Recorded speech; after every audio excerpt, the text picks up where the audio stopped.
We'll move on to Dianne Post, who will talk about a submission concerning surrogacy from the United States. Dianne, welcome.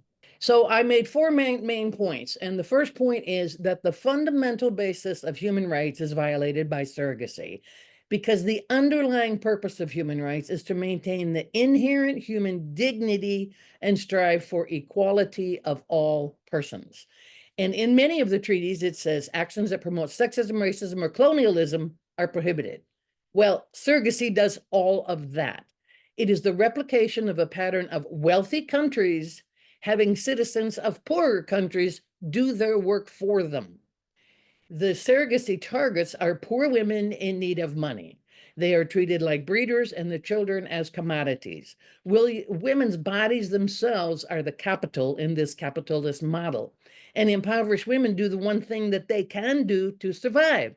They sell their body. It's the same dynamic as prostitution and pornography and ought to be chastised for the same thing. It's also based on the patriarchal focus on women as a vessel for the exploitation of reproductive possibilities, saying such a thing as that women who don't have children, like myself, were a failure, will never be fulfilled. And saying that a man who can't father a child is emasculated and less of a man. These are patriarchal myths that lead to surrogacy and the abuse of women. So some of the subpoints under that was the commodification of women, of course. And this is a dangerous medical intervention for no medical reason. There is no reason. But you really love this one.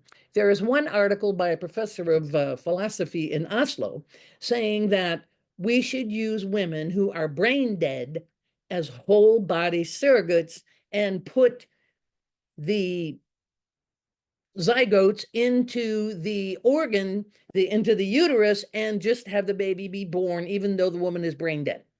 And her argument is that if you donated your body to be an organ donor, well, your uterus is an organ, so we can just keep you alive for 9 months and, birth a baby from you. Well, that ought to make you ill. And another argument by another biomedical researcher, and she talks about commodification and commercialization, and that in the biomedical arena, hospitals, researchers, doctors, even for-profit companies are able to make a lot of money from people's bodies and from cell lines and those kinds of things for research and medication, but the person doesn't. The person doesn't make that money. And so it's treating the person as the capitalist source from which the money arises. So she looks at the body as property, the body under contract, and the body as a public resource, which is how birth mothers are being treated, as a public resource. Another a law professor speaks about it from the point of view of goods in life transmission. Are you, by your actions, transmitting a good in this life? And she says, no, the surrogate is not, because she's damaging the good of herself and the child, because the act is not done for the mother or the child, it's done for the intended parents. And that is a violation of the goods in life philosophy. It reduces women and children to body parts, processes, and products. And that violates the inherent dignity and worth of each person. That is the underlying basis of international human rights. Then the argument comes back from the other side. Well, this isn't a product. The child is not a product. It's a service. Okay. Well, this, of course, is nonsense, because if there wasn't the child at the end of this service, the product, the child, there would be no service. The interaction would never have taken place. They like to analogize it to, well, a bricklayer does work and factory worker does work. But in surrogacy, it is the woman's body itself that is providing the raw material. It's her body and her processes that are providing the raw material. It is not the same thing. Then they want to argue that there is informed consent. Well, there is no informed consent when you have no other choice. Women's bodies have become the instruments to deliver some service to another person. A person cannot consent to a crime, and a person cannot consent to give up their fundamental rights, permanently or temporarily, And that's what's required by these women. They have to give up their fundamental right of controlling their own body during the term of this, quote, contract. When she consents due to poverty, that is not consent, that is exploitation. And the fourth sub-argument under this was that surrogacy derives the discredited practice of eugenics. You know, of course, that the eggs are sold on the market. There's a catalog of eggs, and the egg from a Caucasian model or a mental genius who is a physicist has a higher price than the sperm or the egg of just your average everyday person. So when the commissioning parents are looking for either an egg or a sperm, this is eugenics because they're looking for the kind of child that they want to end up with. So my second argument was that the existing international instruments, that we don't even need an instrument prohibiting surrogacy because the existing instruments are already violated by surrogacy, CEDAW being the main one, and it's violated by the erasure of the mother. In most places in the world until now, the woman who gave birth to the child was the mother, but that place has now been taken by the sperm. If the sperm is provided by the commissioning parent, then it is that sperm that determines who the child belongs to. If both the egg and the sperm are purchased or from someone else, it's the contract that determines. So the mother has been erased from the situation. There was a comparative study done in the EU nations in 2013, and among nobody agreed on anything in this study that they did. But what else they found uniformly across the EU was that legitimating the practice of surrogacy had a negative impact on the attitude towards women in the society in general, not just the birth mother, but the commissioning mother, the egg donor, and all women, because it degrades the worth of women. So this is violation of CEDAW. Then there's several other conventions. The Vienna Convention makes it illegal to sell biological material.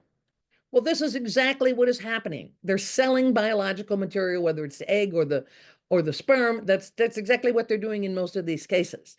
And so they just made a legal fiction, which a legal fiction is really called a lie, to pretend that it's a donation when in fact they've been paid for this donation. It also violates the Slavery Convention because slavery includes the right of ownership to the body and to the processes of the body. And that is exactly what's happening here. The commissioning parents acquire both the right of ownership to the fruits of the surrogacy, i.e. one or more children, and they get the right to use the body of the birth mother once that contract is over. During the time of the gestation, they are able to tell her what to eat, where to go, what to do, that sort of thing. It also violates the Biomedicine Convention, which focuses on the primacy of the human being in all biomedicine, investigations and researches, etc.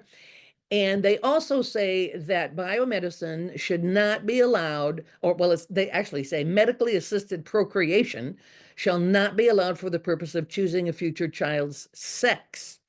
Now, I don't know. I don't know enough about it to know whether or not they actually can choose the sex from the eggs and sperm that they buy, but they certainly are choosing the characteristics of the child that they want.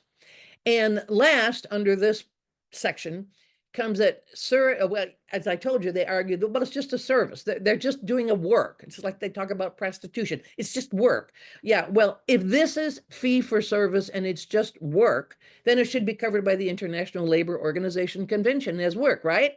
Well, these conventions cover a broad range of issues, social and labor issues, human rights, minimum wage, relationships, policy, blah, blah. And there are 3 different conventions on maternity protection, discrimination, and equal pay. So there is no way that this fits or complies with these particular conventions if it is work.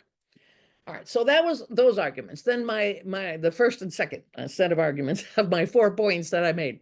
The next one I got a little wild, and that is I was trying to think of the closest male comparator, because when you're talking about discrimination, you talk about, well, what's happening here? And then who's the male comparator to look at to see if there really is discrimination. So the closest male comparator I could come up with this, because of course men do not have babies, is the mercenary. So the mercenary does what he's doing. He puts his body in danger for the money, right? That's what women do. Or they might put their body in danger because they like the adventure, they like the adrenaline, or they might have an ideological connection to the cause. For example, they might join the Taliban because they believe in what these people are saying.